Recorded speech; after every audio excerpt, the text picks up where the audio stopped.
Don't just want, need Eric Boehlert this morning. Good morning, Eric. Uh-oh, Eric, can you hear me? Uh-oh. Did I do You're on something mute, wrong? Eric. Pardon me? Oh, we can't hear you, Eric. Eric, you're on mute. Uh-oh. Please. There we go. Sorry. There you are. There we go. Hi. Oh, God, don't do it. You are just with me now, aren't you? Because you know. Okay. The internet god. There you go. Okay. Well, we were just saying, there's a whole theme to me. For some reason, just this weekend, just all the stories combined, this sense of urgency overcame me, and I wish more people had their hair on fire like you do, because I just feel like the confluence of stories, right, in terms of, the Capitol riots, what's happening to Liz Cheney, the voter suppression bills, the Arizona thing that's likely going to spread to other states. And the way the media plays into all of this, that normalizes, like, we have another normal party. When half of the Marjorie Taylor Greene's on some comedy tour, she belongs in jail for being an insurrectionist. She helped incite this riot. I mean, but you're right. It's just, it is infuriating. And I guess you just, your piece just happened to focus on the Barr report, but you just said judge confirms Barr lied about the Mueller report. Will the New York Times apologize for spreading that lie? A media low point. And you could argue it is the media low point of even a really bad period, isn't it? It was. I mean, the Mueller report was probably the most important story of 2019, and the press got it wrong. This was a story they had covered for 2 years. Everyone was waiting for the Mueller report, and as we recall, Mueller gave it to Barr, and Barr sat on it, put it in a safe, and put out a 3-page press release.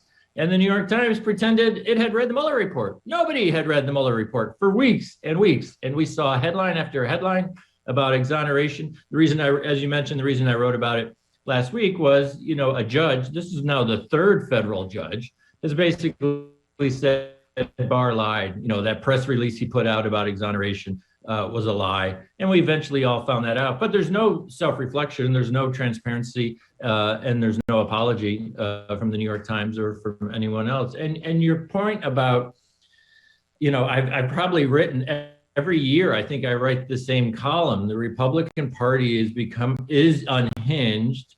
The press doesn't know how to cover this story. And it just gets more and more pronounced. All those things you just mentioned about the Arizona clown audit, every Republican state passing these voter laws.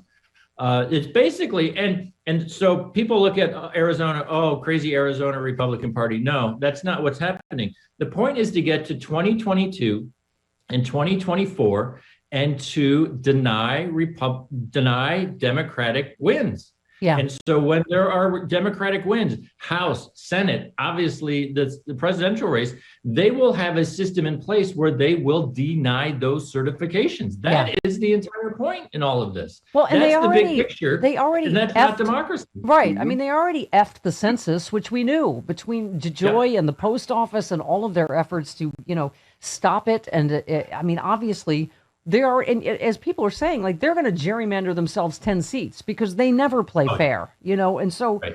But, it's more than that. A powerful boost, you write. That's how the New York Times in March 2019 famously described Bill Barr's supposed exoneration of Trump. It was an audacious move by Barr, and it worked because the Beltway press eagerly played along, reporting that Trump's Russia worries were not only over, but Mueller's unseen conclusions had given Trump's reelection a powerful boost. I mean, you go on to say, even in real time, the news coverage of the Mueller report and Barr's crooked summary of it stood out as one of the low points of the Trump presidency in terms of systemic press failure. But you just said journalists played along with the charade, running in front of the cameras to announce Trump had been exonerated without having read a single sentence of the Mueller report. Overnight, journalists collectively decided that a 4-page summary typed up by a partisan GOP official who had promised Trump he'd never be indicted was the same thing as seeing the special counsel's findings. It's truly astonishing. And in the meantime, Eric, as you always say, we don't get even 2016, as we always talk about, you don't get any self-reflection or apology or, we ran with these, stolen emails as if it was, a combination of Iran-Contra and, the end of the world, right? No, and instead of apologies or transparency, people get promotions. I mean, the two editors who oversaw the New York Times 2016 campaign election are now on the masthead. One's an assisting managing editor, and one's the deputy opinion editor. There's only 8 or 10 people listed on the masthead. Two, it's a very prestigious.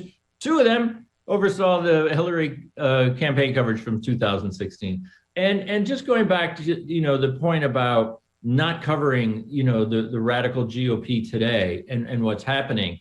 I just wrote a piece at PressRun about the New York Times is now using the word lies to talk about the Trump election in 2020, which is good news, but it's 4 years late. But you can draw a straight line from the press refusing to call Trump a liar for 4 years to the press now refusing to use voter suppression when talking about all these bills across the country. Yeah. They're limiting voting, they're restricting voting. Republicans are concerned about voter integrity. It is voter suppression. And we're seeing these same silly semantics games the way we saw when they wouldn't call lies under Trump. So, this debate about not calling Trump a liar, people say, it doesn't matter, he's gone. It does matter. It's set this incredibly dangerous precedent to not use accurate language to describe this radical anti-democratic Republican Party today. Yeah. Well, I mean, I think part of it is you said the stonewalling Republicans refused to release the Russia investigation findings, but the Washington Post at the time insisted it was Democrats who looked bad because they boxed themselves in on the Russia story. I mean, and you just basically, as you say it, like the judge obviously pointed out they got played. The press got played badly. And they won't, like you said, Beltway journalists failed in so many ways during the Trump years. It's time for them to acknowledge that. I mean, it's because it's all one story, right? Like I keep saying, this is an ongoing coup in Arizona. It is an ongoing, it is a whole story about stealing the election in the first place, trying to steal it again with Ukraine, trying to overturn the results in 2020, insurrection, Arizona recount, which is a continuation of the insurrection, and they're not reporting it that way, Eric, right? And we even see Arizona state Republicans looking at this audit and saying, what on earth is going on? The Department of Justice had to step in over the weekend because these crazies in Arizona wanted to interview voters.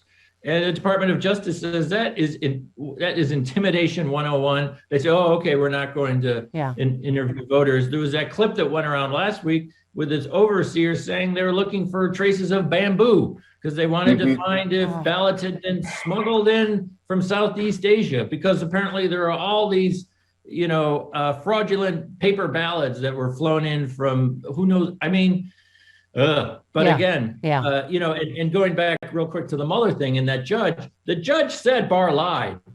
Press won't say that to this day. The press won't say that Barr lied. Yeah. If we have federal judges who will say it, why can't reporters and journalists say it? Yeah. This is why I have my Vive la Resistance shirt, because we still have to resist, and we do not have much time, Eric. There's got to be a sense of urgency to 2022 with what they're doing. They're putting all of these anti-democratic pieces in order. By the way, you weren't the only one. Horse Whisperer, who I love on Twitter, said this utterly incurious transcription of Bill Barr's obvious propaganda will go down as one of the worst possible journalistic failures of the last 20 years.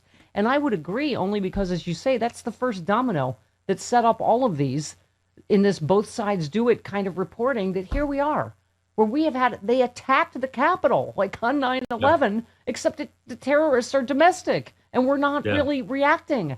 Obviously, the way, it's as if half of Congress is Al Qaeda now, right? And that's why the media treats it differently, because, I feel like my head's going to explode half the time, right? That are we going to see real accountability for January 6th? And part of the Mueller misstep with the press is they kind of They wanted to jump on this hoax bandwagon. Oh, the resistance. Well, now what are they going to write about? Turns out, there was no collusion. And so not only did the press get played by Barr, but they wanted to kind of rub it in the nose of Democrats and say, you guys thought this was a story. Well, it turns out it was a story, and that's what Mueller proved. I mean, it's just, in terms of precedent, Eric, this thing that everybody's screaming about, of course, the FEC decision to drop the probe into the hush money, Stormy Daniels that Michael Cohen went to jail for. And individual one is still sitting here, and I get it's only one thing of all the criminal enterprises that he's really, involved in. But again, how do you set this precedent? As you said, wait, what? The case was dropped because it was a 2-2 vote between commissioners and one Democrat was not present to vote on the issue. What the actual with this Democrat? Where was? Well, and it turns out the whole ruling was based on this loophole. The FEC has become kind of a pointless entity. Right. But the larger picture is how is Trump just?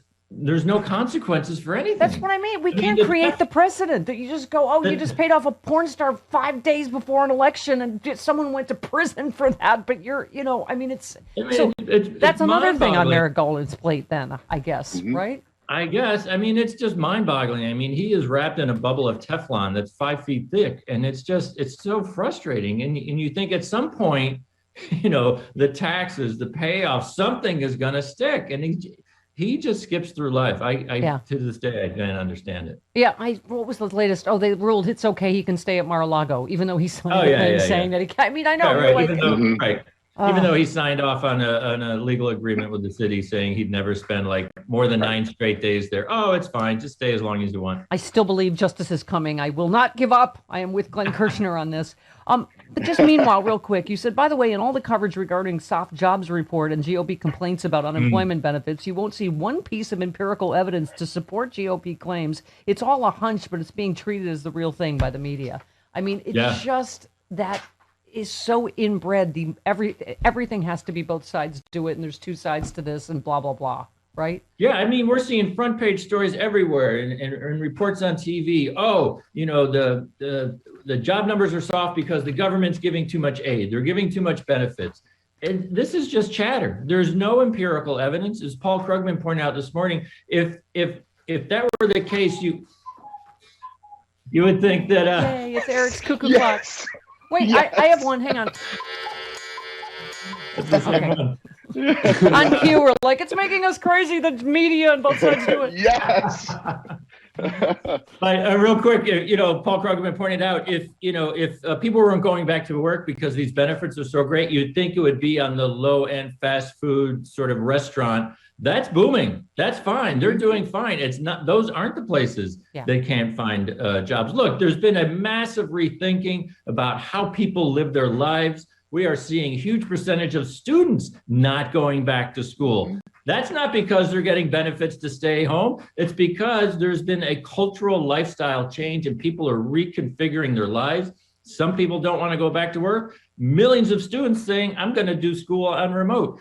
Yeah. There's no proof that people are sitting home because they're getting big checks from the government. But the press takes that seriously just because Republicans repeat it over and over and meanwhile, he's created more jobs in the first 100 days than any president in history. You don't see that? Okay. That's okay. Oh, and real quick. And last month was amazing. They're saying, you can't take just 1 month. Like next month is also probably going to be really good. You're right. We're in a once in a lifetime pandemic. And yeah. Right.